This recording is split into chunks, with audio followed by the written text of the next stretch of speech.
Ya udah kita pakai slide Pak Rumen Dubrinski ini untuk membahas tentang pendanaan inovasi ya. Jadi apa saja yang akan kita pelajari hari ini? Nah, jadi kita akan belajar sampai modul ketiga ini ya. 4, 5, 6 ini saya belum dapat dan kayaknya kita nggak perlu tahu juga. Yang paling penting adalah pembahasan pertama tentang bagaimana metode metode pendanaan untuk perusahaan yang bergerak di bidang inovasi gitu ya. Untuk modul kedua adalah untuk pendanaan tahap awal bagi anggaplah bagi startup gitu, bagi perusahaan inovasi, tapi yang sifatnya swasta. Ini disebutnya business angel financing. Business angel itu apa, kenapa, siapa, dan bagaimana itu nanti akan kita bahas.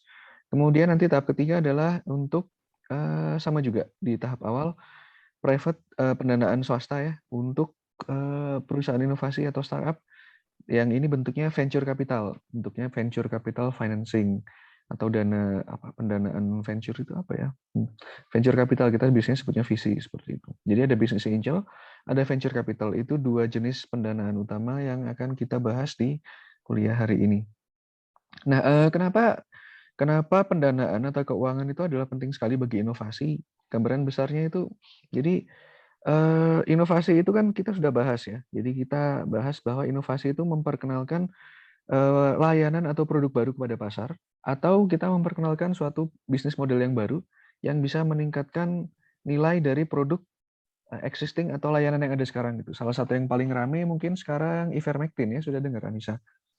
Jadi sebenarnya ivermectin itu kan sebelumnya obat cacing ya, tapi karena dia ada cerita sukses bahwa oh ivermectin bisa dibuat nyembuhin COVID.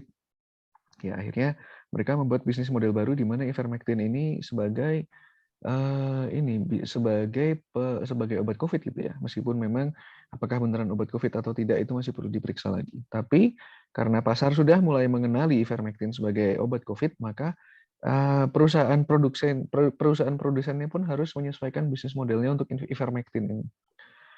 Bisnis modelnya seperti apa ya? Mereka memproduksi seberapa banyak, dikirimkan kemana aja, siapa saja rekan bisnisnya. Itu yang harus diperbaiki ketika ada suatu opportunity baru di pasar yang memang membutuhkan value baru dari produk mereka. Seperti itu. Nah, inovasi itu juga bisa suatu hal yang mengganggu atau disrupt, mengganggu dari proses pasar yang ada saat ini. Misalkan sifatnya incremental atau incremental itu sedikit demi sedikit, atau radikal gitu ya. Ada suatu perubahan ekstrim yang membuat orang-orang itu memiliki cara baru untuk melakukan kegiatan mereka. Seperti sebelumnya yang sudah sering kita bahas, misalkan pengenalan layar sentuh oleh Android. Sebelumnya kita pakai layar keyboard, nggak ada sentuh-sentuhnya. Kita jadi terbiasa pakai keyboard yang virtual di satu layar. Meskipun dulu ada keyakinan bahwa papan keyboard secara fisik itu tidak akan terganti karena orang-orang suka ngetik. Ternyata nggak juga gitu ya. Interaktivitas yang ditawarkan oleh layar sentuh, meskipun mungkin memang feedback secara fisik tidak sebaik keyboard sentuh, tapi dengan layar segede gaban, setelah itu kita tetap bisa ngetik dan melakukan fungsi lain dengan layar sentuh, maka pelan-pelan tapi pasti, atau mungkin ekstrim juga, orang-orang meninggalkan papan keyboard fisik menuju layar sentuh, seperti itu. Itu termasuk salah satu hal yang membuat pasar itu bisa langsung beralih cara melakukan sesuatunya. Di ekonomi modern sekarang ini, inovasi itu adalah sebuah fenomena yang kompleks, memerlukan kombinasi dari berbagai jenis pengetahuan dan skill atau kemampuan. Ini juga, ya apa, inovasi itu juga melibatkan interaksi dari banyak stakeholder, misalkan dari akademisi, kemudian dari penelitian dan pengembangan Litbang, kemudian dari perusahaan swasta, ada pendana, ada pengguna bahkan ya, pengguna itu tidak bisa dipisahkan dari inovasi itu sendiri karena apa yang mereka mau biasanya akan jadi dasar fitur utama bagi inovasi tersebut.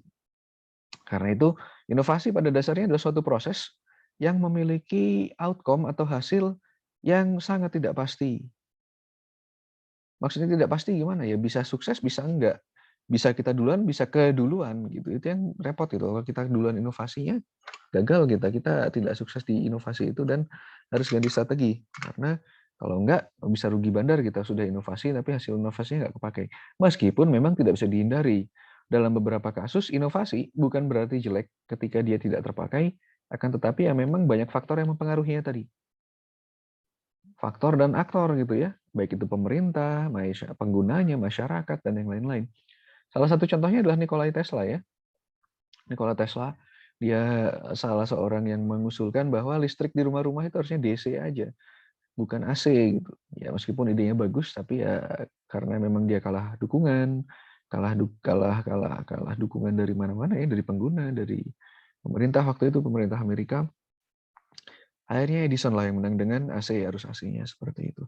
Nah, setelah Nikola Tesla gagal, susah juga dia makan ya. Kalau misalkan di Amerika ada tempe tahu, mungkin dia makan tempe tahu tiap hari. Nah, karena itulah perlu ada istilahnya suatu komitmen untuk menjaga sumber daya, resources, sumber daya kita agar tidak terganggu oleh ketidakpastian di dalam bidang inovasi ini. Maksudnya apa? Maksudnya adalah ya kita tetap bisa melakukan inovasi dengan lancar tanpa terlalu memikirkan sumber dayanya ada nggak ya, duitnya ada nggak ya. Kita selama mikir buat inovasi, kita dapat duit dari mana ini kan? Kita nggak jual barang, kita nggak jual layanan, tapi kita sedang merancang alat, tapi kita tetap butuh uang buat makan. Kita dapat dari mana? Nah, inilah yang kenapa dia membutuhkan finance. Pada dasarnya inovasi itu berhubungan dengan membuat uang. Kalau R&D atau Research and Development, penelitian dan pengembangan itu berfokus pada mengubah uang menjadi pengetahuan, maka inovasi itu mengubah pengetahuan menjadi uang. Ini adalah suatu quote dari Esko Aho, seorang perdana menteri, mantan perdana menteri dari Finlandia gitu ya. Finlandia itu salah satu negara di Eropa. Nah, jadi ini berputar gitu ya. Inovasi dan pengembangan itu selalu berputar. R&D itu kita ngabisin duit. Research and development itu kita ngabisin uang. Kita mikir, kita meneliti, kita mencobain alat, kita ngabisin uang. Tapi dari uang yang kita habisin, kita dapat pengetahuan. Kita dapat cara-cara baru, kita dapat metode baru, kita dapat insight baru gitu untuk kita manfaatkan bagi bisnis kita. Nah, inovasi itu bagaimana kita mengubah uang hasil dari bagaimana kita mengubah pengetahuan hasil dari penelitian dan pengembangan tadi menjadi uang. Dan itu muter gitu ya. Uang dari hal inovasi sebagian lagi dialokasikan ke penelitian dan pengembangan agar bisa selalu berinovasi. Itulah yang disebut sustainable innovation. Uang muter, dari uang diputar oleh R&D menjadi pengetahuan dan invensi, kemudian diputar oleh inovasi jadi uang lagi. Itulah yang dimaksud dengan inovasi di bidang ilmu pengetahuan dan teknologi ya, STI. Science and Technology Innovation. Bagaimana kita mengubah uang menjadi pengetahuan dan sebaliknya. Kalau misalkan Anissa nanti suatu hari jadi dosen atau jadi peneliti, nanti Anissa akan tahu bahwa peneliti atau ya dosen lah anggaplah. Kita itu sangat bergantung pada dana penelitian. Karena itu kita harus selalu punya ide-ide baru bagaimana caranya kita mencari pengetahuan baru yang bisa menjadi invensi yang nanti bisa menjadi suatu entrepreneurship atau inovasi. Harapannya sih seperti itu. Oke, sampai sini ada yang mau ditanyakan?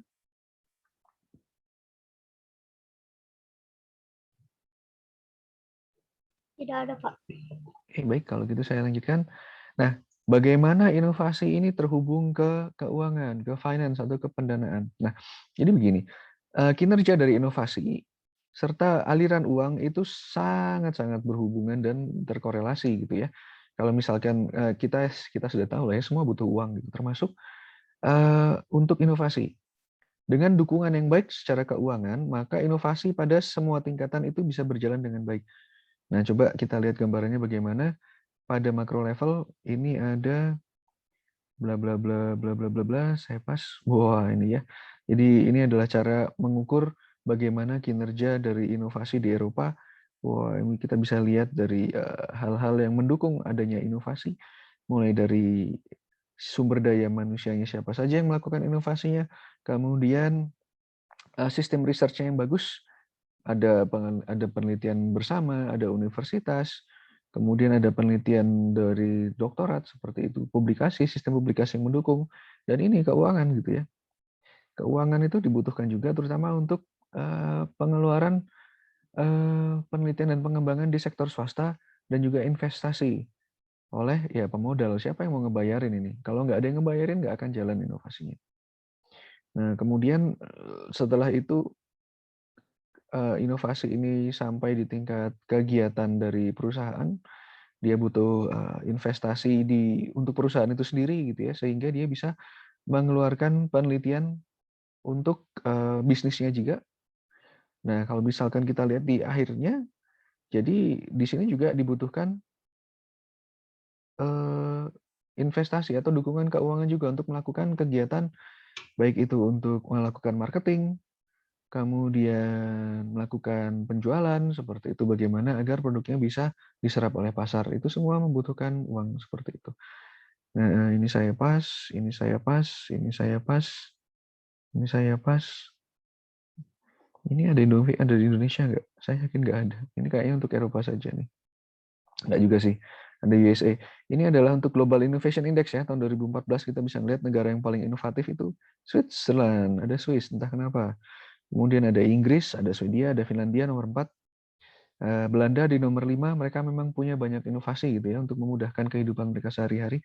Jadi salah satu hal yang saya dapatkan ketika sempat waktu itu ke Belanda beberapa waktu, sangat nyaman ya di Belanda itu. Jadi memang dari satu moda transportasi transportasi ke yang lain, kemudian dukungan di sana seperti apa, kemudian infrastrukturnya bagaimana, itu semua sangat nyaman. Amerika ada di nomor 6, Jerman nomor 13, Israel nomor 15, Jepang nomor 21, karena memang Jepang sekarang sedang mengalami masalah karena terlalu banyak ini ya, terlalu banyak penduduk usia lanjut gitu, karena untuk generasi mudanya mereka jarang beranak, lebih suka kerja daripada beranak, jadinya untuk piramida penduduknya piramida terbalik seperti itu, lebih banyak usia tua yang senior daripada yang usia muda, sehingga memang untuk inovasi jadi lebih sulit. Indonesia tidak ada di sini, jadi kita masih sangat rendah gitu ya, bahkan mungkin ke SIP sih, tapi kayaknya ya mungkin ada di antara, semoga kita nggak terlalu jauh dari Serbia dan Georgia lah ya, mungkin di situ mungkin. Nah, kemudian untuk total pengeluaran untuk penelitian dan pengembangan dibandingkan dari persenan, istilahnya apa ini ya, pendapatan domestik bruto PDB tahun 2013, kita bisa melihat bahwa negara-negara yang memang inovasinya tinggi, mereka juga mengalokasikan anggaran yang cukup besar untuk penelitian dan pengembangan. Ada Finlandia, Swedia, itu ada di atas juga ya, Jerman, Belanda, itu ada di atas juga. Mana nih Rusia, USA ini nggak kelihatan nih. Amerika nggak kelihatan. Swiss juga nggak kelihatan. Tapi kayaknya mereka lumayan tinggi juga harusnya. Nah, kalau misalkan dibandingkan antara innovation index-nya setinggi apa dibandingkan dengan pengeluaran dari negaranya yang dilakukan ya, pengeluaran dari negara yang dialokasikan untuk mendukung penelitian dan pengembangan, ini yang paling tinggi ada di Swedia gitu ya. Swedia itu indeksnya lumayan tinggi, indeksnya paling tinggi di sini. Dan pengeluaran untuk alokasi dananya di bidang penelitian dan pengembangan untuk inovasi lumayan tinggi juga. Kalau Belanda, inovasinya cukup tinggi, tapi pengeluarannya tidak terlalu tinggi. Nah, ini yang harus dicari-cari, itu yang seperti ini gitu ya, yang di atas garis ini, di mana pengeluarannya jangan terlalu banyak, tapi inovasinya tetap tinggi. Nah, itu yang sulit. Bandingkan sama negara-negara yang mungkin, nah seperti ini gitu ya. Finlandia, Austria, Slovenia itu mereka pengeluarannya cukup tinggi, tapi inovasinya agak susah. Nah, ini kenapa nggak tahu. Gitu ya. Mungkin memang ada sistem di dalam negaranya yang tidak mendukung inovasi dengan optimal. Ini juga ada Global Innovation Index, kemudian pengeluaran R&D-nya seperti apa, yang negara-negara yang rendah itu ada di sini gitu ya. Ada di sebelah kiri. Ini yang istilahnya mereka sangat terpengaruh. Ini kita bisa melihat bagaimana pengeluaran yang diberikan oleh negara untuk mendukung inovasi itu berpengaruh terhadap Global Innovation, terhadap Innovation Index-nya, indeks inovasinya. Negara-negara yang ada di sebelah kiri ini biasanya negara-negara susah ya, Kazakhstan, Kyrgyzstan, Tajikistan, Azerbaijan. Nah, ini negara-negara susah gitu ya, bahkan Ukraina bahkan agak di sini. Gitu. Jadi mereka mereka susah untuk maju karena memang alokasi pendanaan untuk inovasinya cukup rendah, sehingga indeks inovasinya juga rendah. Di sini kita bisa melihat korelasi adanya hubungan antara pendanaan dengan inovasi. Ini hubungannya kalau misalkan kita lihat, kita tarik suatu garis yang regresi linear, ini linear ya. Ada satu garisnya ini. Gitu. Ini rumusnya ada sendiri nih kayaknya. Kalau kita masukkan grafik ini di Excel, kita dapat rumusnya. Nah, ini juga ada investasi oleh perusahaan swasta yang bisa mendukung indeks inovasi ya. Kita bisa lihat juga Yang di sebelah kiri ini adalah negara-negara di mana investasi oleh sektor swastanya rendah, inovasinya juga rendah. Jadi memang pada dasarnya sangat berhubungan seperti itu. Nah, kita bisa melihat bahwa ada beberapa instrumen pendanaan yang mendukung inovasi. Utamanya ini apa saja? Ada subsidi atau hibah gitu ya, grant itu hibah. Ada business angel, ada venture capital, ada corporate venturing, ada crowdfunding.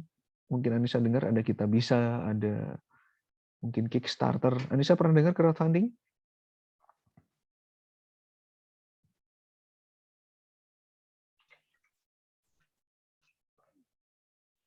Belum, Mbak.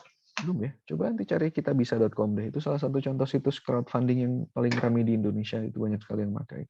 Ada yang sukses, ada yang enggak. Kalau di luar negeri namanya kickstarter.com, itu dari Amerika. Biasanya produk-produk bagus dirilisnya di kickstarter.com untuk mendukung suatu ide yang kita percaya. Itu jenisnya crowdfunding. Nah, kemudian ada bank loans, pinjaman uang dari bank, ada tax incentive atau insentif pajak. Itu yang kemarin diberikan oleh pemerintah untuk pajak pertama nilai untuk mobil gitu ya, PPNBM contohnya. Ini pengertiannya apa saja? Oke, kalau subsidi atau hibah, ini adalah pendanaan yang memang diberikan oleh negara biasanya. Yang diberikan, ya tapi nggak banyak ya, itu untuk pembibitan saja, untuk tahap awal. Yang diberikan kepada startup yang sifatnya inovatif dan juga UMKM pada tahapan awal. Biasanya diberikan oleh negara atau oleh perusahaan swasta sebagai CSR, komponen corporate social responsibility gitu ya, bentuknya hibah atau subsidi. Diberikannya baik itu melalui program pembinaan maupun melalui perlombaan, kadang-kadang seperti itu. Anda mendapatkan hadiah 500 juta untuk lomba inovasi. Nah, itu bisa dipakai dananya untuk membangun suatu perusahaan atau suatu startup. Nah, kemudian ada lagi yang kedua, ini disebut business angel. Ini adalah sumber keuangan, ya pendanaan di awal-awal yang memang sangat berisiko. Memberikan dana awal yang dibutuhkan, tapi selain memberikan dana, mereka juga memberikan nasihat dan juga memberikan mentoring untuk manajemen bisnis bagi suatu startup yang memang baru berdiri. Mereka ngasih kita uang, mereka ngasih kita mentoring, ngasih kita pendidikan, pendanaan, wawasan, sehingga kita bisa maju sebagai suatu startup. Ini biasanya yang banyak dicari oleh orang-orang business angel. Kemudian ada venture capital. Venture capital ini berinvestasi pada pertumbuhan yang sudah pada tahapan pertumbuhan startup yang sudah tidak terlalu berisiko. Ini biasanya mereka memberikan pendanaan, passion capital ya, mereka pendanaan yang sabar gitu, karena biasanya mereka memberikan pendanaan antara 10 sampai 12 tahun untuk berinvestasi, menunggu sampai perusahaan yang mereka danai itu mature atau dewasa atau matang gitu ya, sudah bisa ngumpulin duit banyak, kemudian akhirnya exiting. Exiting itu maksudnya apa ya? Apakah mereka menjual perusahaannya atau mereka keluar dari perusahaannya dengan menjual saham mereka ke perusahaan mungkin ke orang lain gitu. Jadi kepemilikannya berapa persennya diberikan ke perusahaan lain seperti itu. Yang keempat ini adalah corporate venturing. Ini biasanya digunakan oleh perusahaan besar untuk berinvestasi pada startup yang sifatnya inovatif dengan tujuan untuk meningkatkan kekuatan bersaing, kekuatan persaingan dari perusahaan mereka, baik itu secara strategis maupun secara keuntungan. Maksudnya gimana corporate venturing? Jadi kalau misalkan ada perusahaan besar makan perusahaan yang lain yang lebih kecil, nah itu sebutannya corporate venturing gitu ya. Jadi kadang-kadang tidak selalu harus diakuisisi dimakan, tapi istilahnya kayak misalkan Anissa punya perusahaan catering gitu ya, skalanya sudah besar, dan karena selama ini Anissa melakukan packaging sendiri, jadinya nggak terlalu fokus dalam memasaknya atau melakukan berinovasi dalam memasaknya. Karena itulah Anissa mengakuisisi, dalam tanda kutip ya, mengakuisisi atau istilahnya mendanai suatu perusahaan lain yang kecil yang mereka fokus bergerak di bidang kotak-kotak makanan. Nah, jadinya dengan adanya perusahaan kotak makanan khusus, mereka juga berinovasi terus di bidang kotak makanan. Anissa bisa jadi lebih fokus untuk melakukan pemasaran ataupun pengembangan di bidang makanannya sendiri karena packagingnya sudah ada yang cover. Itu contoh corporate venturing. Kemudian ini ada crowdfunding, tadi yang sudah saya bilang, crowdfunding itu kita ngumpulin dana dari internet gitu ya, kita berusaha meyakinkan orang-orang di internet, para netizen yang benar bahwa produk kita ini menarik, menguntungkan, dan membutuhkan dana yang hanya bisa dibantu oleh orang-orang berhati baik. Nah, itu kadang-kadang kita harus bisa menyampaikan ide kita dengan baik ke netizen sehingga mereka bisa nyumbang buat untuk startup kita gitu ya, mau nyumbang sedikit, mau nyumbang banyak, nanti ada keuntungan-keuntungan yang bisa mereka rasakan. Tapi ya intinya kita mengandalkan dana dari orang lain, crowdfunding. Bukan hanya 1 atau 2 atau 3 perusahaan gitu ya. Kadang-kadang soalnya kalau misalkan baik itu dari kalau misalkan dari atas kita lihat hibah atau subsidi itu biasanya dapatnya dari pemerintah, business angel atau venture capital atau corporate venturing biasanya mengandalkan satu perusahaan besar. Kemudian kalau crowdfunding itu kita mengandalkan khalayak ramai, crowd, kerumunan, orang-orang banyak. Nah, ini yang cukup tradisional, kita pinjam uang ke bank, tentunya mereka kadang-kadang butuh jaminan kalau kita bisa mengembalikan uangnya dalam waktu tertentu. Kalau misalkan kita nggak bisa balikin duit, siap-siap didatengin debt collector atau jaminan kita disita seperti itu ya. Waduh, ya begitulah. Kemudian ada juga subsidi pajak ini yang diberikan oleh pemerintah yang bisa memacu inovasi dan penelitian dan pengembangan. Oke, dari 1, 2, 3, 4, 5, 6, 7. Dari 7 ini ada yang mau Nisa tanyakan?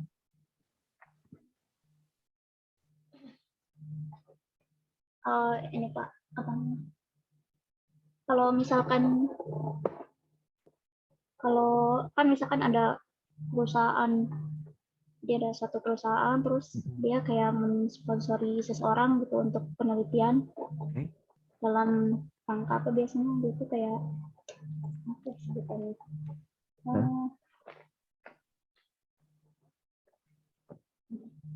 Ada perusahaan yang mendanai penelitian, and then? Jadi dia tuh kayak apa namanya? Saya lupa namanya apa, pokoknya ya mendanai penelitian gitu. Terus biasanya dia disebutnya kayak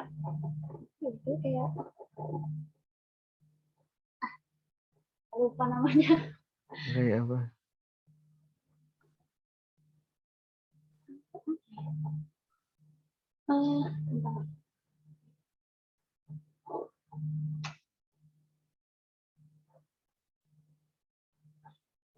Skip aja Pak, lupa namanya. Oh ya, janganlah. Kalau misalkan ada suatu perusahaan yang mendanai penelitian gitu ya, biasanya mereka mendanai penelitiannya ini kerangkanya apa gitu. Kalau misalkan di ITB waktu itu sempat ada kerjasama penelitian gitu, mereka memberikan dana berapa miliar untuk setiap tahun. Contohnya BlackBerry gitu ya, dulu saya di ITB ada gabung di BBIC, BlackBerry Innovation Center. Ini memang BlackBerry waktu terakhir zaman jaya-jayanya itu mereka kerjasama sama ITB untuk mendukung penelitian. Penelitiannya di bidang apa? Di bidang smart city seperti itu. Karena memang waktu itu smart city baru berkembang dan istilahnya BlackBerry ingin mendapatkan suatu produk buat BlackBerry yang berwawasan smart city itu untuk mendukung bagaimana kehidupan di suatu kota itu bisa lebih baik dari sisi pemerintah maupun sisi masyarakat. Jadi ya biasanya mereka invest untuk pertama bisa memperkaya produk mereka sendiri yang pertama itu, yang kedua juga bisa meningkatkan istilahnya apa ya, reputasi mereka lah, bahwa mereka mendukung penelitian di bidang smart city itu ya untuk sektor akademi. Jadi itu memang kombinasi antara CSR, company social responsibility atau corporate social responsibility dengan ya strategi bisnis seperti itu. Biasanya seperti itu sih. Sudah ingat lagi belum mau tanya apa? Ya itu Pak yang tadi yang CSR. Oke. Ya. Terus gimana? Udah. Jadi misalkan ya udah sih, benar tadi udah dijawab. Gitu. Ya udah, oke, kalau gitu saya lanjutkan ya. Baik, yang pertama ini adalah sebenarnya bentuknya seperti apa sih untuk pendanaan bagi perusahaan-perusahaan yang memang mengandalkan inovasi atau startup misalkan. Jadi kita akan membahas tentang jenis dan karakteristiknya ini apa saja. Kemudian kebutuhan dari startup untuk pendanaan ini apa saja sebenarnya. Kemudian ada opsi apa saja pendanaannya untuk startup seperti itu. Oke. Jadi sebenarnya apa yang disebut dengan perusahaan yang memang membutuhkan inovasi atau yang bersifat inovasi gitu ya, perusahaan inovasi. Ini adalah perusahaan-perusahaan yang memang di mana inovasi itu menjadi senjata utama mereka. Biasanya mereka sifatnya masih kecil atau baru mulai, misalkan startup atau UMKM, tapi mereka juga bisa berkembang sangat cepat gitu ya. Dan biasanya mereka itu di seluruh dunia, mereka itu memegang peranan dari lebih dari setengah untuk inovasi, dan hampir semua inovasi radikal atau perubahan radikal itu asalnya itu dari startup atau ini dari SME gitu ya, dari UMKM seperti itu. Ada kesempatan-kesempatan yang untuk inovasinya di mana untuk aplikasi dari invensi atau penemuan-penemuan teknologi mereka di pasar gitu ya, mereka memasarkan hasil penemuan mereka. Kemudian ada aplikasi baru untuk teknologi yang sudah ada, ini yang kemarin misalkan ivermectin, seperti itu. Kemudian ada juga imitasi. Jadi ada replikasi dari bisnis yang sudah lebih dulu sukses untuk menawarkan produk-produk yang memang di luar sudah ngetop, tapi kita pasarkan ke lokal, pengguna lokal gitu ya. Contohnya apa? Contohnya Gojek. Sebelum Gojek ngetop di luar negeri sudah ada Uber gitu ya. Tapi Uber naik mobil, Indonesia naik motor, awal-awalnya seperti itu. Karena di Indonesia kalau pengen menghindari macet ya naik motor. Kalau pengen cepat ya naik motor gitu, ngirim barang, kirim paket, beli makanan, naik motor. Secara nggak langsung kita itu secara tidak langsung Gojek itu mengaplikasikan konsep imitasi, bagaimana istilahnya car hailing ya, atau kita memanggil ride hailing, memanggil kendaraan yang bisa kita tumpangi menggunakan aplikasi, itu sudah ada di luar negeri. Tapi penyesuaiannya, kemudian peningkatan nilainya sehingga bisa lebih diterima dan lebih bermanfaat bagi pasar Indonesia, nah itulah inovasi yang diberikan Gojek. Nah, ada beberapa faktor utama yang mendukung suatu perusahaan itu bisa melakukan inovasi. Yang pertama adalah investasi di pendidikan yang memang berhubungan dengan bisnisnya. Kalau misalkan kita bergerak di bidang IT, gitu, pemerintah mendukung nggak ini? Bisnis-bisnis mendukung nggak untuk investasi di penelitian dan pengembangan di bidang IT? Kita lihat sekarang istilahnya kebijakan Indonesia ya, sudah banyak sekali, banyak pendidikan, banyak sekali dukungan dari pemerintah, utamanya dari Kominfo dan Kemendikbud untuk meningkatkan kemampuan generasi muda setingkat Anissa untuk bisa lebih banyak menguasai skill-skill di bidang IT seperti itu. Banyak kali pelatihan gratis-gratis itu yang harus dimanfaatkan gitu ya. Nah, selain itu ada juga dibutuhkan investasi bisnis untuk mendukung strategi inovasi. Dan yang terakhir adalah bagaimana kebijakan pemerintah itu bisa mendukung terciptanya suatu lingkungan yang kondusif bagi perusahaan-perusahaan ini untuk memasarkan, untuk melakukan komersialisasi dari penemuan-penemuan atau produk yang sudah mereka istilahnya sudah mereka kuatkan untuk memberikan layanan atau produk baru kepada masyarakat seperti itu. Kalau tidak ada dukungan dari pemerintah, sama juga susah gitu. Dari pemerintahnya sangat tidak mendukung inovasi. Banyak sekali akhirnya inovator-inovator kita yang kabur ke luar negeri. Nah, seperti itu. Karena istilahnya skill mereka lebih dihargai di luar negeri ya, gimana lagi gitu ya. Karena memang tidak bisa dihindari, Indonesia sekarang mungkin lebih fokus, anggaplah gimana caranya kita bisa makan besok gitu daripada inovasi untuk suatu hal yang mungkin bisa membuat Indonesia maju 25 tahun lagi. 25 tahun mungkin terlalu lama, sehingga ya sudah kita fokus saja buat makan besok. Nah, itu yang kadang-kadang kita masih belum bisa melihat pentingnya inovasi. Tapi ya itulah tantangan negara berkembang ya. Kadang-kadang memang di negara berkembang anggarannya masih terlalu terbatas sehingga untuk inovasi memang tidak bisa diberikan terlalu banyak anggaran. Itulah yang menyulitkan kita untuk maju. Karena itulah biasanya beberapa startup di Indonesia itu nyari pendananya dari luar negeri gitu ya. Meskipun akhirnya ya berarti ya berapa persen kepemilikan dari startup itu ya dari luar negeri itu yang sulit. Kayak misalkan Gojek itu pendanaan utamanya kalau saya nggak salah ada yang bilang dari Israel. Ya gimana lagi gitu ya, dapat duitnya dari sana. Nggak deh, nggak masalah juga. Oke, apa yang akan mendukung dari keunggulan suatu perusahaan inovasi? Yang pertama adalah lingkungan penelitian dan pengembangan secara keseluruhan. Siapa yang menjadi pemimpin, siapa yang jadi pengikut, siapa yang mengikuti, Apakah kita mengejar teknologi baru atau kita mengikuti teknologi yang sudah ada? Seberapa intens, seberapa serunya, seberapa ramainya lingkungan penelitian dan pengembangan di suatu negara tersebut. Nah, kemudian seberapa menariknya kita menjadi entrepreneur. Karena bagi negara berkembang seperti kita gitu ya, pasti orang tua itu pengen kita gabung ke PNS. Kenapa? Karena terjamin sampai tua, selalu ada gaji. Kemudian nanti setelah pensiun masih dapat dana pensiun. Kalau misalkan kita bergabung di startup, penuh ketidakpastian gitu ya. 1 tahun bisa kerja, tahun depan bisa keluar gitu, karena mungkin bisnisnya mati atau ada peraturan pemerintah yang membuat bisnis kita nggak jalan. Jadi lebih tinggi ketidakpastiannya kalau kita menjadi seorang entrepreneur atau mengembangkan suatu startup.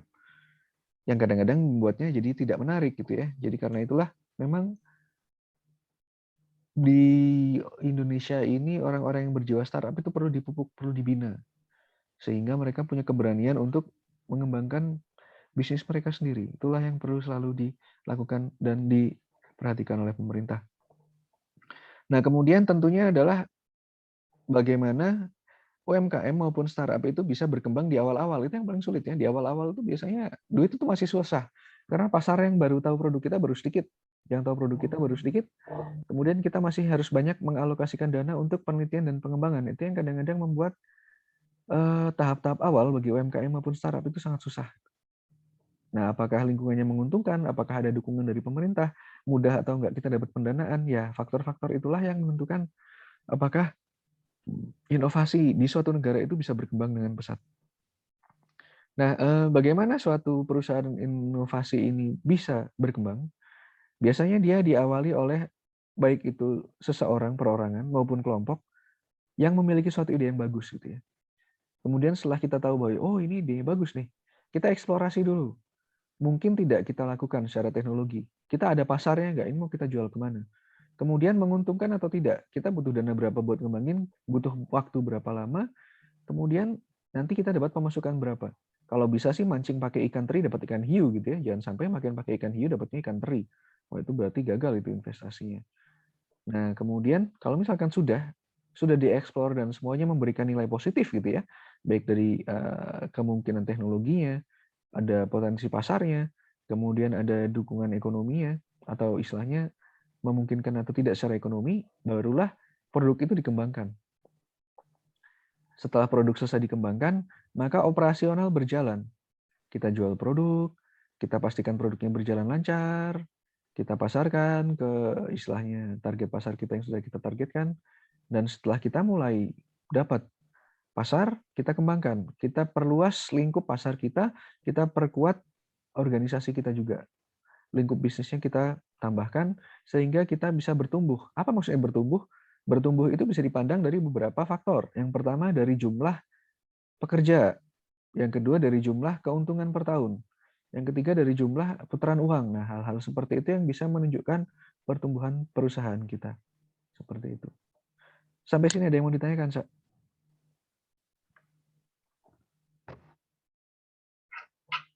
Tidak ada, Pak. Baik, kalau gitu saya lanjutkan. Nah, ada beberapa kebutuhan pendanaan dalam tahapan-tahapan yang berbeda. Pada tahapan awal, tahap bibit, tahap benih ya, seed stage, maka dibutuhkan dana itu untuk penelitian dan pengembangan awal. Kita mau mengembangkan produk apa nih? Bagaimana pasar kita nanti? Dan bagaimana kondisi pesaing-pesaing kita? Nah, itu membutuhkan riset dan pengembangan. Kemudian kita juga harus memperbaiki konsep dari bisnis kita.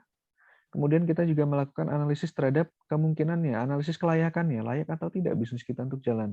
Nah, itu pada tahapan pembenihan. Mereka semua butuh uang. Gitu.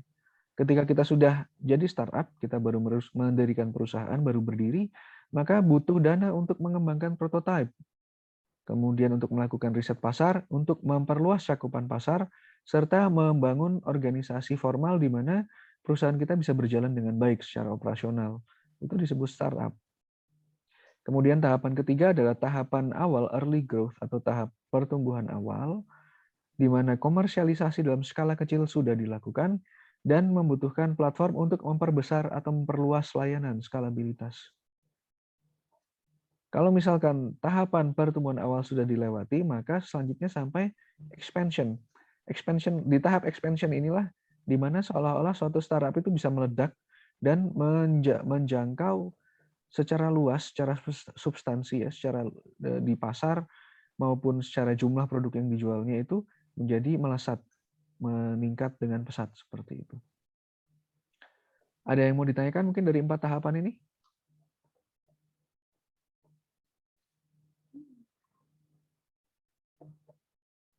Nggak ada, Pak. Baik, kalau gitu saya lanjutkan. Nah, ini ada resiko dan peranan dari perjalanan teknologi menuju pasar gitu ya. Misalkan kita punya suatu teknologi yang kita sudah patenkan, sudah kita invensikan dan ingin kita jual ke pasar. Nah, jadi mulai dari basic R&D, ini yang misalkan Anissa lakukan sekarang atau dosen-dosen lakukan gitu. Kita lakukan pembuktian dari suatu prinsip dulu. Prinsip IoT itu bisa nggak sih diimplementasikan? Nah, itu tahapnya di sini applied. Kita punya rumus, kita implementasikan bagaimana hasil pemikiran atau rumus tadi. Kemudian kita tunjukkan demonstrasinya. Bisa nggak ini dijalankan? Setelah itu, kita pemasaran produk, kita pasarkan produk dari produk yang sudah berhasil kita temukan. Kemudian barulah kita melakukan difusi atau bagaimana produk tadi bisa berjalan secara lancar, produksinya berjalan secara lancar dan diterima secara lancar juga oleh pasar seperti itu. Nah, di sini semakin ke atas resikonya semakin tinggi gitu. Kalau misalkan risiko investasinya itu di atas, wah itu lebih tinggi karena belum jadi apa-apa gitu ya. Semakin ke tengah resikonya semakin kecil, kalau udah sampai pasar ya nggak ada resiko lagi. Sedangkan kalau dukungan pemerintah, semakin dia ke bawah, maka istilahnya semakin sedikit pula ininya. Semakin sedikit pula dukungan yang diberikan oleh pemerintah biasanya. Pemerintah itu banyak memberikan dukungan di awal-awal. Nah, inilah kenapa biasanya kita harus dapat kombinasi yang pas antara dukungan pemerintah yang biasanya besar di awal-awal dengan dukungan bisnis yang besar di akhir-akhir. Itu yang harus kita bisa imbangkan dan harus kita cari kombinasi yang pas kalau misalkan kita ingin tumbuh kembang sebagai suatu startup. Untuk pengalaman saya sendiri, di awal-awal startup perusahaan saya itu berdiri, kita dapat pendanaan dari pemerintah, kemudian dari kampus gitu ya, kemudian dari perusahaan lain juga ada yang melakukan investasi di kita, dan semakin ke sini kita mencari investasi dari perusahaan lain yang lebih besar juga untuk memperbesar cakupan pasar kita. Nah, inilah di mana kita membutuhkan banyak sekali dukungan pendanaan di awal-awal ya, terutama untuk melakukan penelitian. Karena emang itu yang paling banyak resikonya gitu ya, ini paling banyak resikonya.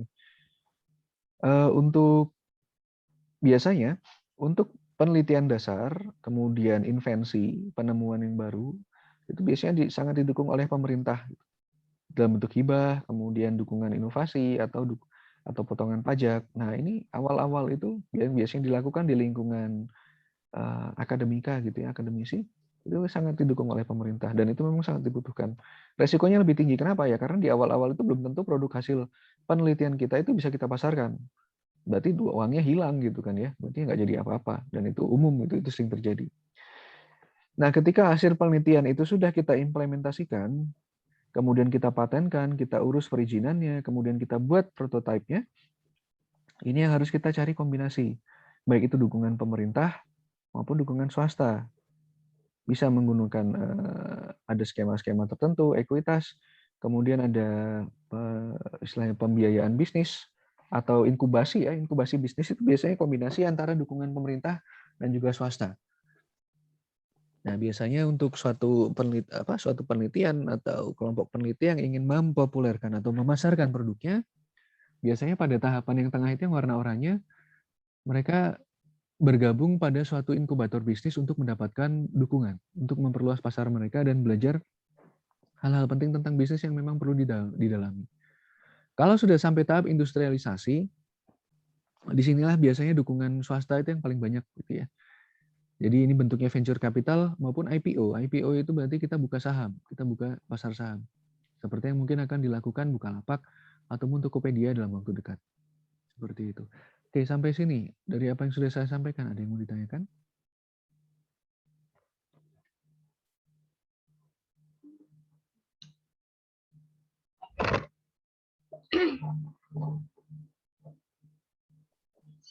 Gimana, Sa? Ada pertanyaan? Oh, nggak ada sih, Pak. Oke, baik. Kalau gitu, ini adalah beberapa tantangan untuk menarik bidang pendanaan yang umum gitu ya. Maksudnya apa bidang pendanaan yang umum? Ya ke bank. Gitu. Misalkan Anissa mau mengajukan pinjaman kredit ke bank gitu buat membesarkan bisnis Anissa. Itu susah. Kenapa? Anissa sendiri itu tidak punya track record. Dan mungkin tidak punya sesuatu yang bisa dijaminkan gitu ya. Anissa belum punya rumah, itu rumahnya orang tua Anissa gitu. Kemudian tidak ada bukti dari kesuksesan sebelumnya, ya iyalah kita baru mendirikan perusahaan masih muda, dan juga sangat besar kemungkinan bagi perusahaan kita untuk tenggelam gitu ya, obsolete. Startup kita nggak sukses itu sangat besar kemungkinannya. Berarti kalau misalkan startup yang kita dirikan itu tidak sukses, nggak bisa kita balikin duit orang kan. Siapa yang mau minjemin duit ke kita kalau misalnya risiko kita tinggi. Nah, kemudian adanya informasi yang sifatnya tidak simetris. Yang pertama, pengetahuan yang dimiliki oleh entrepreneur ini, oleh pendiri startupnya itu biasanya tacit gitu ya. Tacit itu berarti itu adanya di dia sendiri gitu. Dan sangat sulit untuk membedakan opportunity yang atau kesempatan yang sifatnya berkualitas tinggi maupun kualitas rendah. Dan nilai suatu startup itu hanya berdasar pada potensi jangka panjang yang potensi pertumbuhan jangka panjangnya bagaimana gitu ya. Kita bisa bilang bahwa Pak, perusahaan saya bakal sukses 10 tahun lagi bakal menghasilkan duit 10 miliar per tahun gitu. Ya, tapi itu kan 10 tahun lagi. Bisa nggak Anda survive sampai 10 tahun? Nah, karena itulah perlu ada institusi pendanaan yang terspesialisasi yang memang bisa memberikan dukungan untuk pendanaan di tahap awal ini ya, early stage ini ya. Tahap awal ini pendanaannya dari mana? Itu perlu ada badan khusus. Nah, ini adalah dinamika dari kebutuhan pendanaan bagi suatu startup. Cash flow ya, biasanya di sini nih.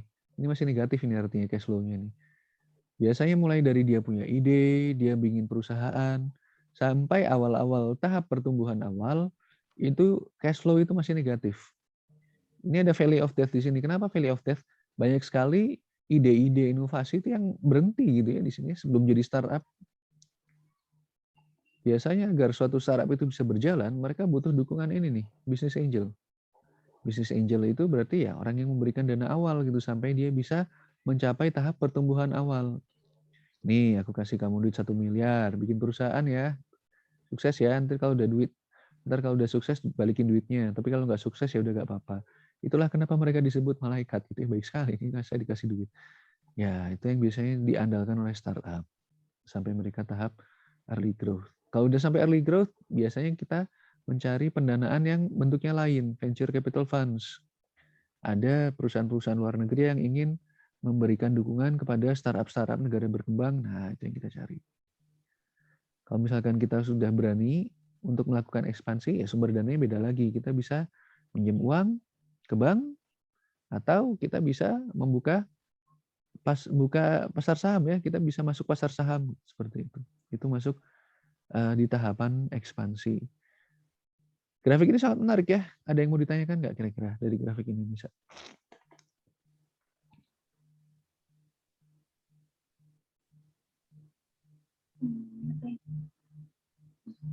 Misalkan di awalnya nih Pak, di apa namanya, tingkat founder atau si inovasinya ditemukan. Terus ketika misalkan sudah dibiayai, terus kalau misalkan apa namanya, si ide bisnisnya berubah gitu, dia nggak apa-apa Pak, atau gimana? Atau memang ada perjanjian gitu sama si apa yang mensponsorinya itu? Nah, jadi biasanya bisnis angel itu baru mau mensponsori kita kalau misalkan kita udah punya ide bisnis yang bagus gitu. Kalau misalkan ide bisnis kita masih berubah-ubah, ya mungkin mereka akan susah untuk berinvestasi gitu ya. Tapi kalau misalkan kita gagal, biasanya mereka nggak nagih duit sih biasanya. Tapi bukan karena ide kita berubah, tapi karena emang ya kita udah berusaha semaksimal mungkin, masih belum berhasil, ya udah gimana lagi, seperti itu. Biasanya kalau di awal-awal founder gitu ya, itu masuk tahapnya seed gitu. Jadi kita nggak perlu banyak duit, tapi kita perlu mengembangkan ide dulu. Sebenarnya kita mau ngembangin bisnis apa sih? Sebenarnya kita mau memasarkan produk inovasi apa sih? Di tahapan seed itu biasanya kita masih mengandalkan pendanaan atau hibah dari pemerintah gitu. Biasanya pemerintah memberikan dukungan untuk startup atau UMKM itu dengan dana penelitian, hibah penelitian, dukungan pendirian startup, nah seperti itu, ada programnya biasanya. Kalau startup kita udah berdiri lah, baru biasanya kita punya akses atau kita bisa mencari bisnis angel. Kalau misalkan enggak, mendingan jangan dulu deh. Mending kita kuatkan dulu produk kita, rencana bisnis kita, market kita, dan yang lain-lain tadi itu. Itu yang bisa mengandalkan dana-dana yang nggak perlu kita balikin. Karena biasanya kita cuma perlu bikin produk, bukan memasarkan produk kita. Beda kalau kita udah masuk startup ya, kita harus mikir tentang perusahaan, kita sudah harus mikir tentang bagaimana perusahaan kita survive, kita mau jual produk apa, kompetitor kita gimana. Kalau misalkan di awal-awal ini kita nggak perlu terlalu banyak mikirin bisnis. Karena memang kita masih penguatan di bidang produk atau penelitian, seperti itu.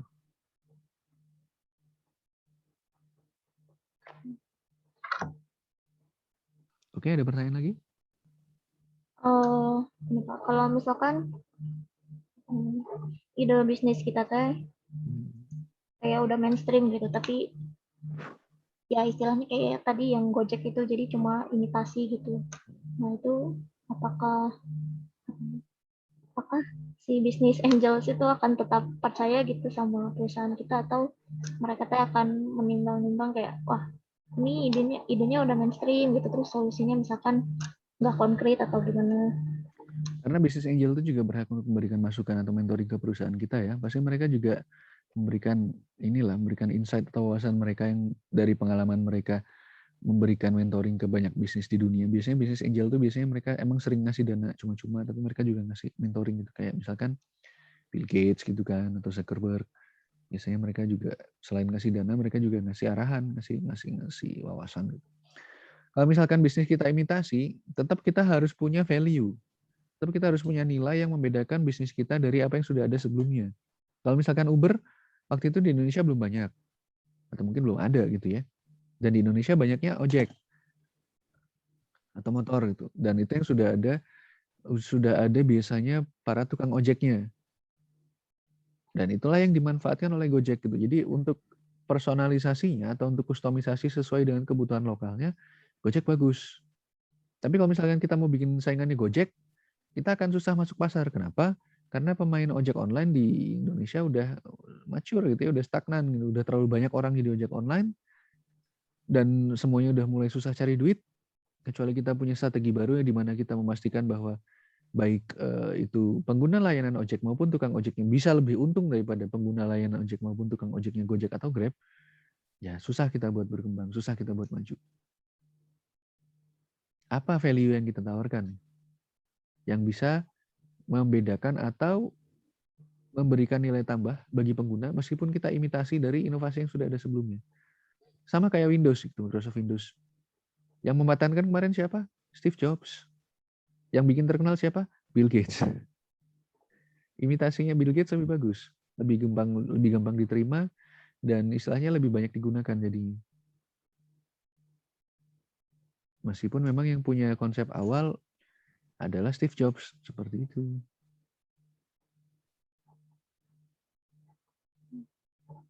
Jadi tetap kembali lagi ke value. Kita harus bisa meyakinkan bisnis angel tadi tentang value dari inovasi kita. Meskipun kita imitasi, apa nih value-nya? Lebih cepat? Lebih baik? Lebih murah? Dari ketiga tadi bisa tercapai berapa? Nah, itulah yang dilihat. Oke, ada pertanyaan lagi, Sa? Udah Pak, itu. Baik, kalau gitu saya lanjutkan. Nah, ini adalah inovasi, risiko, dan juga pendanaan pada tahapan-tahapan yang berbeda dari startup ya. Dari suatu inovasi dari inovatif enterprise itu, perusahaan yang berbasis inovasi. Nah, biasanya ini pakai euro. Kalau misalkan Untuk early stage atau pendanaan awal biasanya antara butuh modal dengkul doang, 0 euro sampai 500.000 euro. Itu kalau dirupiahkan berapa ya? 20.000 kali. Berapa itu? 20.000 itu 3 miliar. Ya, sekitar 3 miliar lah. Nah, ini biasanya style inovasinya untuk yang membutuhkan uang segitu, itu mengejar inovasi yang sifatnya radikal. Bisa menarik ide atau menarik kemampuan dari kemampuan atau ahli-ahli yang memang ditarik ke dalam. Ada ahli IT, ada ahli jaringan, itu kita rekrut, kemudian kita buat satu ide baru dari situ, itu bisa. Nah, ini biasanya membutuhkan ada pendanaan ekuitas, itu kayak inkubator bisnis di awal-awal gitu ya. Jadi didanain, ada program pendanaan dari kampus atau dari negara. Seperti itu. Nah, setelah early stage itu early development. Ini antara 500.000 euro, 3 miliar sampai 20 juta euro. Berapa itu? 4 triliun? 400 miliar. Nah, segituan ya. Dari 3 miliar sampai 400 miliaran. Itu biasanya mereka mengembangkan inovasi yang sifatnya radikal. Beda sama yang sebelumnya apa? Mereka masih pursue, masih mengejar gitu ya, masih melakukan penelitian untuk inovasi radikal. Di tahapan pengembangan awal ini, maka entrepreneur tadi, startup-nya itu mengembangkan inovasinya tadi. Ini bisa membutuhkan tadi pendanaan ekuitas yang diperoleh baik itu dari tadi business angel atau dari venture capital. Nah, ini udah mulai jalan ya, sudah beroperasi perusahaannya, beroperasi secara normal. Ini yang lewat sini nih, dari early growth naik ke atas. Early growth itu antara 400 miliar rupiah sampai berapa ini? 100 juta euro kalikan 20.000, 2 triliun. Nah, ini yang biasanya membutuhkan, ini biasanya style inovasinya pada tahapan ini sudah radikal dan juga ada incremental, bisa inovasi sedikit-sedikit, tapi sudah mulai balik modal gitu ya. Ini biasanya sudah ada pendanaan pribadi, karena perusahaan itu udah jalan sendiri, maka dia untuk inovasi itu ada anggarannya sendiri dari hasil penghasilannya. Kalau sudah sampai di atas 100 juta euro, nah ini inovasinya sudah bersifat, ada yang sifatnya radikal, ada yang sifatnya sedikit-sedikit, yang pasti sifatnya terbuka gitu ya, open innovation. Nah ini yang sudah sukses dan pendanaannya nggak perlu ngandalin orang lain lagi gitu ya. Bisa mengandalkan dari pasar yang sifatnya sudah mature. Dia sudah menguasai berapa persen pasar, dia sudah bisa memastikan dapat pemasukan dari pasar, seperti itu. Inovasi-inovasinya ini bisa diperoleh dari, nah ini ya, tadi Anissa tanya, misalkan dari perusahaan mendukung inovasi, bisa dari universitas, bisa dari konsultan, atau dari perusahaan berbasis inovasi yang kecil-kecil, nah seperti itu. Oke, ada beberapa jenis pendanaan pada tahapan-tahapan yang berbeda ya dari suatu startup. Yang pertama adalah hibah. Itu biasanya untuk menilai dari potensi komersial untuk suatu ide inovasi atau penelitian. Nah, ini biasanya diberikan oleh pemerintah. Hibah penelitian kompetitif, hibah penelitian ini, hibah penelitian itu, hibah penelitian komersial. Nah, itu biasanya program-program pemerintah. Kemudian setelah itu ada proof of concept, di mana kita menjual konsep kita yang bagus. Ini biasanya di inkubator bisnis. Kemudian ada seed, ketika dia baru berdiri, itu ada kelompok angel malaikat yang bisa memberikan duit ke kita cuma. Atau dana dari pemerintah juga. Kemudian mendirikan suatu startup, nah ini yang biasanya kita mencari venture capital atau dana dari pemerintah. Nah kalau misalkan kita sudah besar, perusahaannya sudah bisa jalan sendiri, untuk melakukan ekspansi pasar, maka kita membutuhkan pendanaan dari venture capital swasta seperti itu, atau pinjaman bank. Jadi kita berani bilang bahwa perusahaan kita nilainya 2 miliar, kita mau pinjam 1 miliar ya. Nah, bisa. Mungkin. Nah, ini ini apa lagi? Skip. Nah, ini adalah salah satu contoh siklus keuangan startup gitu ya. Dari ide sampai konsep. Nah, ini kan grafiknya sama nih kayak yang tadi nih. Kemudian butuh duitnya berapa? Misalkan 25.000 sampai 150.000 euro. Kalau dirupiahkan berarti sekitar 500 juta. Nah, kira-kira butuh duit segitu. Untuk mendanai suatu ide atau konsep sampai dia mature atau sampai dia matang gitu ya, siap dijadikan bisnis. Oke, pemasukannya masih negatif ini ya. Ini belum ada pemasukan. Nah, kalau ini modal dengkul doang nih bisa sih harusnya. Kemudian ketika dia udah mulai bikin prototype, nah ini butuh orang udah mulai kerja ke dia. Tapi kita belum punya duit buat ngegaji. Ya, masih minus. Ketika produk itu dirilis di sini, pemasukan masih minus. Berapa saat setelah produk rilis, barulah kita ada pemasukan. Kalau kita sudah ada bisnis berjalan, maka kita kontaknya venture capital, dapat duit berapa nih? Nah, ini mulai ada penambahan. Survive pokoknya. Perusahaan kita survive, sudah jalan, dapat untung, itu artinya perusahaannya survive. Sampai sukses pertama, kemudian bisa take off, dan akhirnya mature di pasar. Nah, ini yang biasanya capital development ini yang kita pinjam uang ke bank. Venture capital itu untuk membesarkan perusahaan di awal-awal, business angel itu yang membantu perusahaan kita lahir seperti itu. Oke, dari grafik ini, dari apa yang sudah saya sampaikan, ada yang mau ditanyakan?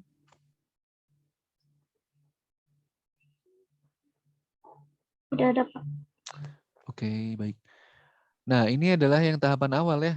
Nah, ada seed funding, the valley of death, yang tadi yang kita bahas nih di sini. Tadadadang. Ini adalah tahapan yang paling besar ketidakpastiannya dan resikonya. Innovative enterprises atau perusahaan inovasi itu biasanya membutuhkan pendanaan yang tidak perlu ada garansi bahwa kita bisa balikin duitnya. Dapatnya dari mana? 3F ya. 3F ini adalah singkatannya family, keluarga, friends, teman-teman, dan full seorang bego gitu yang bisa kita bohongin. Pinjam duit dong 500 juta, ntar gak saya balikin ya. Oh iya nih boleh nih. Oh bego banget nih orang. Ya udah makasih gitu ya. Nah ini yang kita andalkan untuk mendanai perusahaan kita di awal-awal 3F. Family, Friends, and Fools. Nah, kita juga bisa mencari pendanaan awal dari menang-menang lomba gitu misalkan. Nah, Merit Based Awards itu adalah penghargaan yang diberikan berdasarkan pencapaian kita atau hibah. Bisa ada pendanaan dari pemerintah yang kemudian ada atau lomba-lomba gitu ya. Biasanya diberikan oleh perusahaan, bukan perusahaan, institusi pemerintahan. Nah, tapi biasanya di situ meskipun dia secara duit enak gak ada beban, biasanya bebannya ada di bidang administrasi karena kita harus melaporkan semua pengeluaran kita. Sesuai enggak ini apa yang kita rencanakan sama apa yang kita lakukan gitu. Duitnya dipakainya di mana aja. Susah juga kita harus bikin kwitansi untuk semua tindakan kita. Seperti itulah. Tapi itu mau nggak mau harus harus diambil karena itu adalah pendanaan awal yang memang dibutuhkan bagi suatu startup untuk awal-awalnya untuk tumbuh, untuk berkembang seperti itu. Nah, kemudian kalau misalkan di awal-awal itu mencari sumber dari luar gitu ya, eksternal, maka kita harus bisa meyakinkan investor bahwa ini ya, kita harus bisa meyakinkan ini bisa berpotensi keuntungan gitu, tidak hanya resikonya saja yang ada di sini. Nanti investor itu mereka akan, kalau kita untung mereka untung, kalau kita rugi mereka rugi, kalau kita bangkrut ya uang mereka hilang gitu. Nah, karena itulah perlu ada mekanisme yang beragam untuk memastikan bahwa biasanya investor itu bisa mendapatkan uang, mendapatkan untung sebelum entrepreneurnya itu untung. Ya, emang bisa. Bisa, misalkan mendapatkan saham gitu, mendapatkan saham-saham awal perusahaan seperti itu. Nah, ini business angel, seed fund, inkubator, venture capital fund. Nah, itu biasanya mereka dapat berapa persen saham kita di awal-awal. Kalau kita untung, mereka juga untung. Nah, untuk kondisi frameworknya itu, jadi ini ada modal nih, ada modal yang gede nih. Tapi ada entrepreneur yang butuh di akhir. Gimana caranya modal gede itu bisa sampai entrepreneur? Nah, karena itu perlu ada perantara yang memang terspesialisasi. Perantara terspesialisasi inilah yang mempertemukan antara pemegang modal atau pemilik modal dengan entrepreneur yang memang membutuhkan modal. Kenapa terspesialisasi? Karena biasanya perantaranya ini punya kemampuan untuk menilai startup atau entrepreneurnya ini bisa sukses nggak? Berapa panjang mereka sukses? Mereka bisa survive nggak nih? Kalau memang iya, dipertemukanlah antara entrepreneur ini dengan pemegang modalnya yang memang sejalan sepikiran dan visi misi seperti itu ya. Yang bukan foya-foya doang. Nah, itulah yang bisa saya sampaikan untuk tahap awal dari apa saja jenis pendanaan untuk masing-masing tahapan dari pertumbuhan entrepreneur. Sampai sini ada yang mau ditanyakan?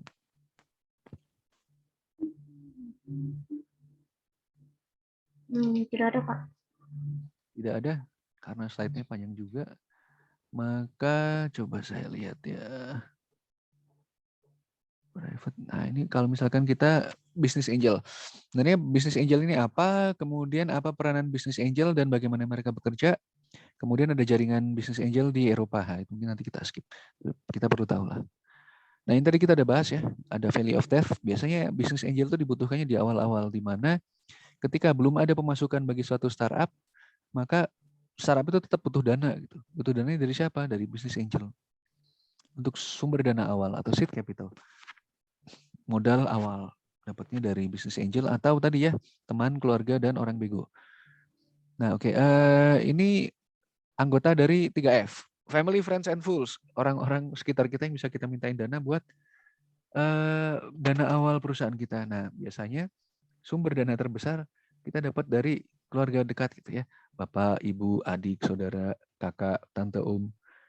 Nah kalau ada relatif itu sepupunya sepupu, bude.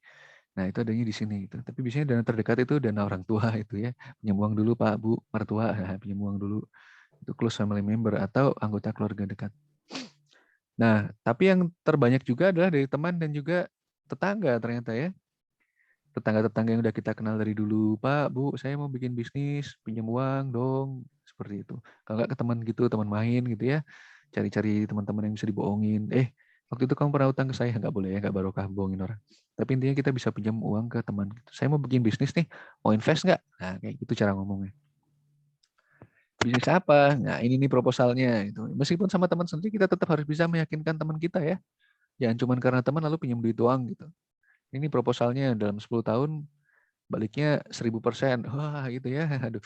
Ya bolehlah sini saya pinjemin uang. Nah kurang lebih seperti itu. Nah teman kerja dan juga anggota keluarga yang lain itu sama-sama di 8,9%. Seperti itu. Tapi kurang lebih inilah orang-orang yang bisa kita andalkan. Orang-orang di sekitar kita, di sekeliling kita yang bisa kita andalkan. Kalau misalkan kita ingin mendirikan suatu perusahaan. Oke, bisnis angel ini siapa aja? Nah biasanya bisnis angel ini terdiri dari orang-orang kaya gitu ya. Biasanya entrepreneur lain yang memang sudah sangat berenang dalam uang gitu, mereka udah nggak perlu mikirin duit. Biasanya mereka bisa melakukan investasi di ekuitas sebesar 25.000 sampai 50.000 dolar. Bisa juga antara 1 sampai 2 juta dolar untuk perjanjian yang memang tersindikasi gitu. Kalau misalkan perjanjian jangka panjang atau memang perjanjian untuk wah ini perusahaannya bakal sukses banget nih. Nah, kemudian untuk awal-awal biasanya mereka memegang porsi besar sekali untuk pendanaan modal awal di suatu startup. Tidak hanya memberikan uang, tapi juga memberikan keahlian dan juga dukungan. Dan juga biasanya ngasih kayak network gitu ya. Wah, saya punya network nih, saya punya jaringan, saya punya kenalan. Kamu cari ini, kamu ngobrol sama ini, kamu minta ini ke dia gitu. Atau misalkan coba kamu lakukan ini, kamu lakukan itu. Nah, itulah yang dilakukan oleh business angel. Mereka memberikan pengetahuan mereka memberikan dukungan mereka istilahnya untuk mencapai agar startup yang mereka dukung ini bisa sukses seperti itu. Apakah semuanya seperti itu? Enggak juga gitu ya. Ada yang aktif, ada yang pasif. Ada yang memang baru newbie gitu ya. Ada yang sudah berpengalaman. Ya kita juga harus lihat bagaimana kapasitas bisnis angel yang kita dekati. Nah, jadi bisnis angel ini memiliki banyak nilai tambahan, tidak hanya modal saja. Jadi mereka juga punya pengetahuan yang luas di bidang bisnis dan juga startup gitu ya, entrepreneur. Mereka juga bisa memberikan nasihat baik itu secara strategis, operasional, dan juga pasar. Mereka bisa memberikan wawasan untuk industri spesifik tertentu. Mereka bisa memperkenalkan kita sebagai pelaku usaha kepada stakeholder atau pemegang tampuk atau istilahnya ini ya, pemegang kepentingan lain yang besar seperti baik itu pelanggan maupun supplier.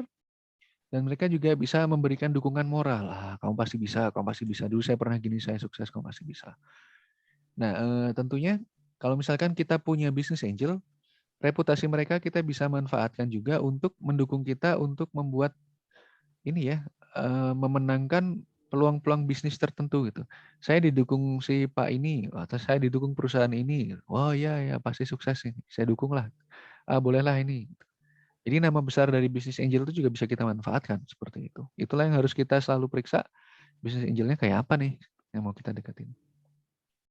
Nah, gimana nih? Gimana investasi oleh bisnis angel itu biasanya berjalan? Jadi yang pertama biasanya harus ada rasa percaya dulu. Kita harus benar-benar bisa meyakinkan para bisnis angel itu secara personal. Mereka suka dengan kepribadian kita dan bagaimana cara kita membawakan diri atau bisa mempromosikan perusahaan kita. Mereka percaya gitu. Setelah mereka percaya, oke kita jalan. Kemudian kita harus punya bisnis plan yang bagus, yang kredibel, yang bisa dipercaya. Kita juga punya tim manajemen yang bagus. Kemudian ada juga insentif secara keuangan gitu, jangka panjang gitu. Ya pasti senang lah orang kalau bakal sukses di masa depan. Gitu. Nah, kemudian mereka juga punya pengetahuan pasar. Biasanya untuk bisnis angel investment itu bergeraknya di bidang yang sama gitu. Oh, saya di bidang IT. Saya mau cari startup lain yang di bidang IT juga untuk saya dukung. Nah, itu bisnis angel.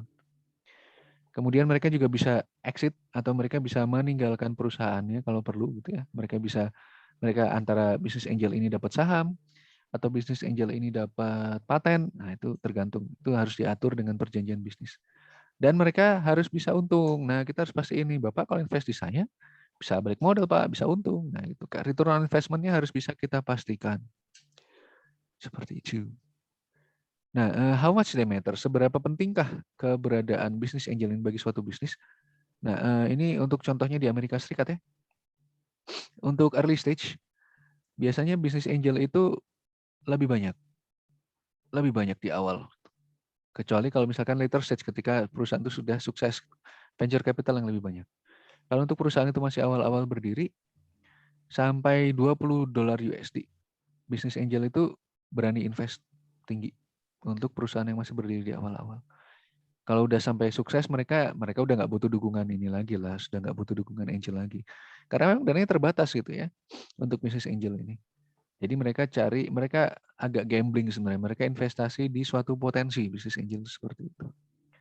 Ada berapa nih? Nah, bisnis angel itu banyak sekali membantu startup-startup di Amerika nih.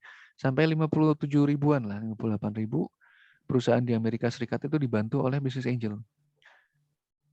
Daripada venture capital kalau di awal-awal. Biasanya venture capital itu dananya besar ya. Venture capital dananya besar tapi tidak begitu banyak yang mereka bantu. Karena memang startup itu banyak yang gagal. Anggaplah venture capital hanya mendanai bisnis yang sukses, maka kita bisa melihat bahwa ya mungkin yang sukses cuma 2.000 gitu. Sisanya ini nggak sukses gitu. Tapi bisnis angelnya tetap ada gitu karena memang mereka percaya pada suatu potensi dan potensi bisa gagal, tapi ya itu tidak menghalangi mereka untuk berinvestasi. Kurang lebih seperti itu. Oke, bisnis angel ini juga punya jaringan ya, bisnis angel network atau BAN. Jadi kalau mereka itu mengumpulkan pengetahuan, sumbangan dana juga dan juga sumber-sumber informasi dari kelompok-kelompok angel tertentu. Gitu. Nah, biasanya mereka meningkatkan alur informasi yang sebelumnya tidak efisien gitu ya. Jadi kalau misalkan ada kelompok seperti ini itu lebih enak hubungannya antara satu angel dengan yang lain, antara satu entrepreneur dengan yang lain. Tentunya kalau kita bisa masuk jaringan angel ini, kita bisa menarik lebih besar pendanaan yang lebih besar. Nah, angel-angel ini biasanya punya banyak peluang untuk memperkaya portofolio mereka pada akhirnya. Kalau misalkan mereka tergabung dalam satu jaringan yang besar, mereka bisa memperluas portofolio dan juga berpartisipasi di banyak banyak investasi lainnya seperti itu. Nah, jadi untuk bisnis angel network ini biasanya mereka bekerja secara baik itu lokal, regional maupun nasional. Kemudian mereka berkelompok untuk sektor-sektor tertentu dan biasanya memberikan beberapa layanan khusus, layanan spesial gitu ya. Seperti misalkan matchmaking nih, cocok-cocokan nih. Saya comblangin nih bisnis angelnya sama perusahaan apa itu yang cocok. Nah, jadi mereka mempertemukan antara satu angel dengan satu perusahaan yang memang bisa nyambung. Mereka juga bisa memberikan coaching, pelatihan bisnis plan kepada entrepreneur. Mereka juga memberikan pelatihan, tapi ini bisa dua arah gitu ya, baik ke investor maupun entrepreneur. Mereka juga memberikan dukungan sindikasi atau bikin suatu perusahaan bersama. Dan mereka juga memberikan informasi mengenai adanya kesempatan ataupun pendanaan untuk mendukung ini co-investment atau investasi bersama seperti itu. Ada beberapa faktor yang mempengaruhi investasi dari bisnis angel ini ya. Ini harus kita perhatikan. Yang pertama adalah potensi dari istilahnya dapat balik apa nih kita yang menjanjikan gitu. Bisa nggak kita dapat untung kalau kita investasi di startup kamu? Nanti kalau misalkan kita mau exit atau meninggalkan perusahaan kamu, kita bisa dapat opsi apa aja. Opsinya menguntungkan nggak? Nah, kemudian ada juga perusahaan-perusahaannya yang memang high quality. Di suatu negara itu banyak nggak nih startup yang memang bagus-bagus? Nah, ini sangat mempengaruhi ya. Kondisi pajak. Nah, pajak sama kondisi ekonomi di suatu negara itu sangat mempengaruhi.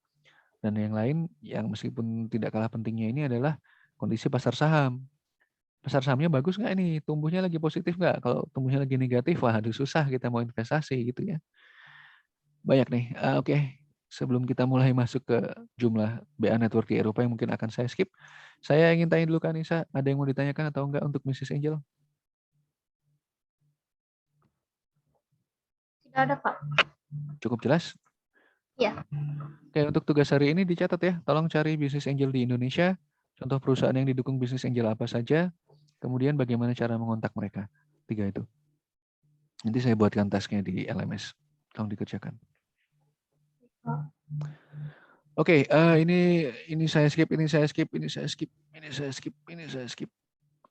Oke, ini adalah keuntungan dan kerugian dari bisnis angel dengan investor di tahap akhir perusahaan. Tahap akhir perusahaan gimana? Maksudnya kalau kita udah untung banget gitu ya.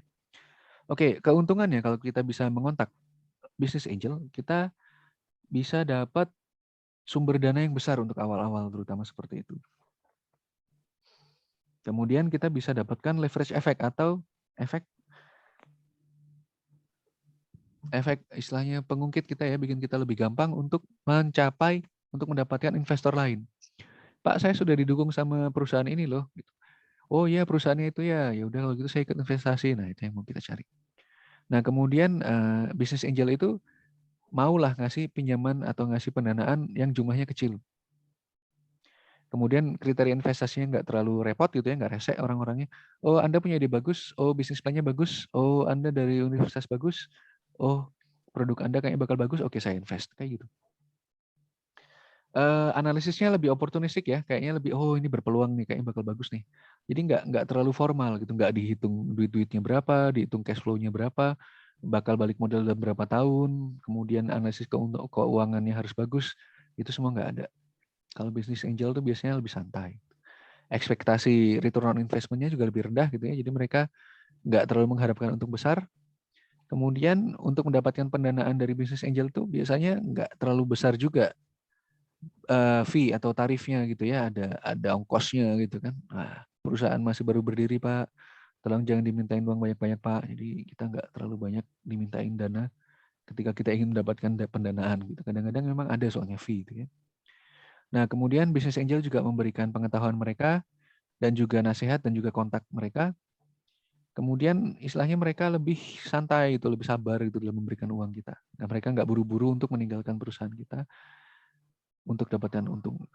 Dan biasanya kalau bisnis angel itu sangat mendukung lokalitas mereka gitu ya. Wah ada startup baru nih yang baru berdiri. Nah karena itu coba cari. Kira-kira Tokopedia udah jadi bisnis angel atau belum? Gojek udah jadi bisnis angel atau belum? Coba Nisa cari tahu. Itu yang untuk dibahas tadi ya. Di Indonesia bisnis angelnya apa saja, perusahaan apa yang didukung, bagaimana cara mengontaknya. Seperti itu. Keunggulan contoh kelemahannya apa aja? Kalau misalkan kita didukung bisnis angel tuh biasanya kita lebih susah untuk muncul di pasar gitu karena emang dananya masih kecil gitu ya, gimana lagi, tapi kita butuh untuk tumbuh dulu ya, sudah nggak apa-apa. Kemudian jaringannya tidak terlalu luas. Untuk pendanaannya bisnis angel itu biasanya nggak terlalu besar juga, mereka juga invest kecil-kecil dan lumayan banyak yang gagal juga gitu ya. Kadang-kadang kalau misalkan kita ketemu bisnis angel yang rese, mereka suka ngatur, itu yang harus hati-hati. Pengalaman profesionalnya mereka lebih sedikit. Kemudian daripada venture capital itu mereka ya lebih nggak keren gitu ya, nggak prestis.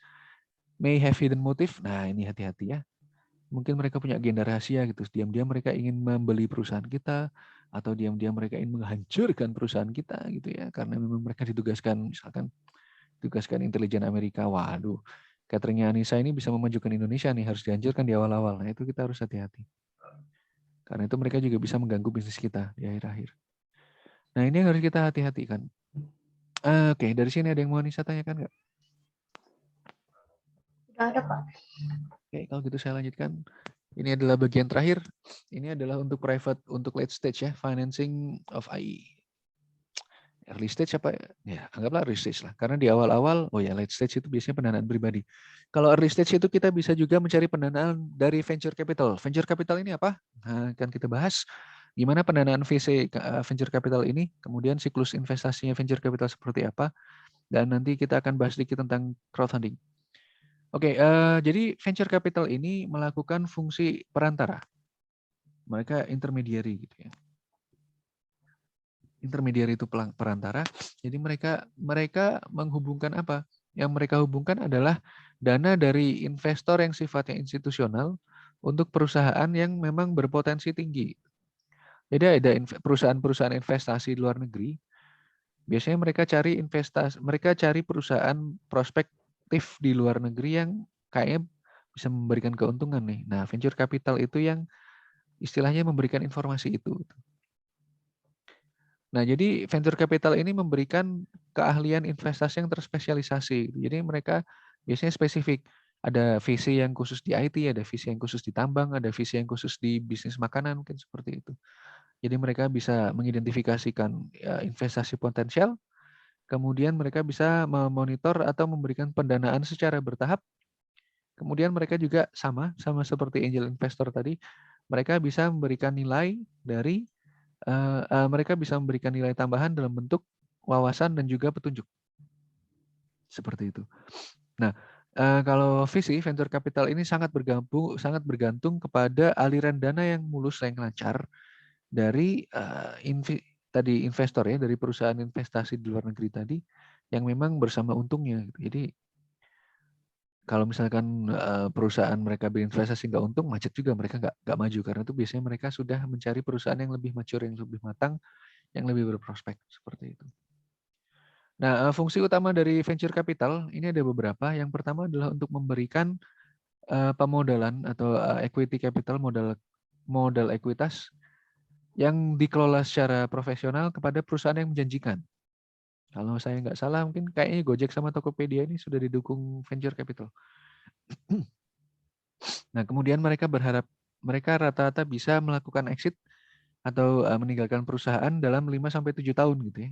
Jadi baik itu sahamnya akan dijual atau gimana, dan sahamnya sudah lebih untung gitu ya. Tapi nggak apa-apa, kita tetap untung kita sebagai perusahaan. Kemudian mereka pendanaan atau pemodalannya sifatnya sabar gitu. Meskipun kita nggak liquid atau kita nggak bisa memberikan keuntungan kepada mereka sebelum mereka exit, itu nggak apa-apa gitu. Mereka sabar menunggu 5-7 tahun. 70-80% dari pendanaan venture capital ini ditujukan kepada perusahaan yang ada di dalam tahapan awal atau masih dalam tahap perluasan. Nah, ini yang perlu diperhatikan. Tahap awal itu ada di sini, perluasan itu ada di sini gitu, di awal-awal. Nah, visi itu ada di sini gitu.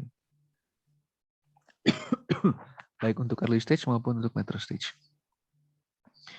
Nah, ada beberapa hal yang bisa meningkatkan pendanaan dari venture capital. Ya, ini institusi. Jadi venture capital ini menghubungkan antara perusahaan investasi dengan startupnya yang berpotensi ya. Nah, jadi venture capital ini memberikan returns kepada atau memberikan keuntungan kepada investor institusi, perusahaan investasi luar negeri ini memberikan dana kepada venture capital, yang kemudian oleh venture capital ini diinvestasikan kepada istilahnya perusahaan startup lokal yang memang berpotensi. Setelah 7 tahun ini, setelah perusahaannya sukses, maka keuntungannya diteruskan oleh venture capital kepada investor asing tadi, seperti itu. Ada bedanya venture capital dengan private equity. Kalau private equity atau ekuitas swasta ini biasanya memberikan modal ekuitas kepada perusahaan yang belum membuka membuka saham ya, belum membuka IPO, belum membuka initial public offering di pasar saham. Kalau venture capital biasanya memberikan modal ekuitas untuk peluncuran, kemudian pendirian awal atau ekspansi dari suatu bisnis. Jadi sebenarnya venture capital itu di bawahnya private equity. Seperti itu. Nah, ini ada bedanya antara angel investor dengan venture capital. Dari secara latar belakang, kalau angel investor, ini bisnis angel tadi, itu biasanya mereka mantan entrepreneur juga yang sekarang udah lebih sukses. Kalau venture capital, biasanya mereka memang dari bidang keuangan atau konsultasi, ada juga yang dari bidang industri. Kalau investasinya, angel investor itu menginvestasikan uang mereka sendiri. Kalau venture capitalis, biasanya mereka menginvestasikan uang orang lain, atau emang mereka mengelola suatu pendanaan gitu ya. Kalau tahapan investasinya, angel investor itu ada di pembibitan dan juga tahap awal. Kalau venture capitalist itu biasanya mencakup baik itu tahap awal, pembibitan, termasuk tahap akhir seperti itu. Instrumen investasinya dalam bentuk apa? Biasanya saham, kepemilikan saham bersama. Kalau venture capitalist biasanya ada saham khusus gitu ya. Kalau misalkan deal flow atau istilahnya aliran perjanjiannya dapatnya dari mana, kalau angel investor itu kita bisa dapat dari jaringan sosial kita, dari kenalan kita, atau dari jaringan khusus untuk angel investor, seperti itu. Kalau venture capitalist kadang-kadang kita bisa dapat dari jaringan sosial kita dikenalin gitu ya, atau enggak kita harus cari sendiri memang, kadang-kadang kita harus secara proaktif menjangkau. Kemudian kalau misalkan due diligence, apa yang dilakukan oleh angel investor? Biasanya mereka memberikan pengetahuan apa yang sudah pernah mereka alami untuk bisnis ini. Kalau venture capitalist biasanya ada staff khususnya, ada dengan didukung oleh perusahaan-perusahaan luar. Lebih butuh uang sih sebenarnya, tapi ya memang biasanya pengetahuan dari venture capitalist yang atau dikelola venture capitalist lebih bermutu, lebih luas juga. Kalau misalkan untuk investasinya, angel investor investasinya biasanya sifatnya lokal gitu ya, dalam satu kota gitu bahkan, atau paling enggak ya kota sebelah itu paling parah. Kalau misalkan venture capitalist itu biasanya mereka invest secara nasional, bahkan juga bisa internasional dengan rekanan yang sifatnya lokal. Setelah investasi, biasanya angel investor itu bisa ikut langsung untuk bekerja di perusahaan yang mereka berinvestasi. Kalau venture capitalist itu biasanya mereka memegang posisi sebagai anggaplah strategis lah ya, sebagai bos-bos gitu, pemegang saham, sebagai komisaris, nah seperti itu. Kalau angel investor mereka bisa ikut turun kerja. Return on investment atau pengembalian investasi itu penting bagi angel investor, tapi bukan alasan utama.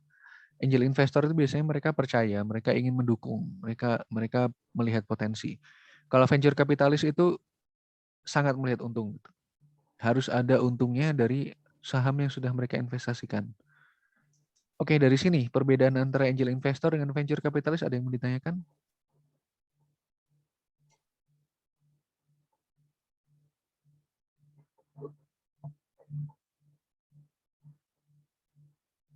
Bisa?